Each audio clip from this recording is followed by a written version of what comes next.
In this video, we're going to take a quick look at the different Windows 7 editions that are available.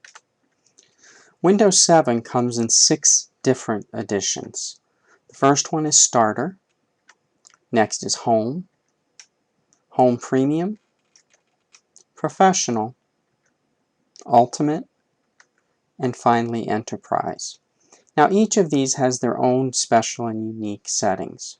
First of all, the Starter edition. This is only sold with a computer. I can't walk into a store and ask to buy Windows 7 Starter. It doesn't exist. The only way I'm going to get Windows Starter is if I buy a laptop computer. Typically these were called netbooks that might come with Windows 7 Starter edition on it. The Home edition is available for third world markets. These are going to be places outside of the US. In fact, you cannot even activate Windows 7 Home Edition within the United States of America. Home Premium. This is typically available to the home user or the small business user. When I say small business, I'm looking for a business that has probably 5 computers or less. It does have some home features. One of those is the Media Center. But it also gives networking capabilities that allows the small business user to be able to communicate with other computers on the network. Professional is for the standard business user, somebody who's going to have a domain being a server computer, and you're going to connect your computer, your Windows 7 computer, with that domain. Ultimate combines the features of both Home Premium as well as Professional.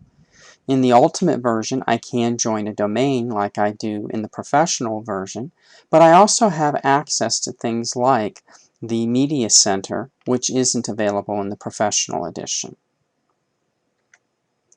Finally, Enterprise is very much like the Ultimate. In fact, they could be said to be identical, but the Enterprise program does offer one additional feature, and that is longer support.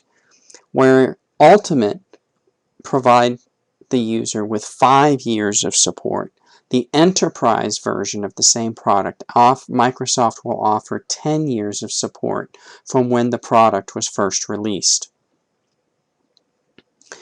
The price of this is a little bit different. The Ultimate is cheaper than the Enterprise when buying it in groups of 1 or 2 copies. However, if I'm buying it in large copies, if I need to put the Enterprise software on, say, 50 or 100 computers, the per unit cost of the Enterprise will go down as the number of individual units goes up within a business. So again, the difference between Ultimate and Enterprise isn't so much in the features, but it is in the length of support that Microsoft will offer and also in the pricing. The last thing that's different is a Microsoft agreement has to be in place. You can only buy Enterprise directly through Microsoft, and you have to have what's called a software assurance agreement with Microsoft in order to purchase the Enterprise product. So, in review, 6 editions of Windows. You do need to have each one of these memorized and their associated reasons for existence. The ones that could be bought in a store would include Home Premium, Professional, and Ultimate. Those are the 3 products that could be purchased through a store. The other products could not be purchased through a retail outlet. This concludes our short video on Windows 7 editions.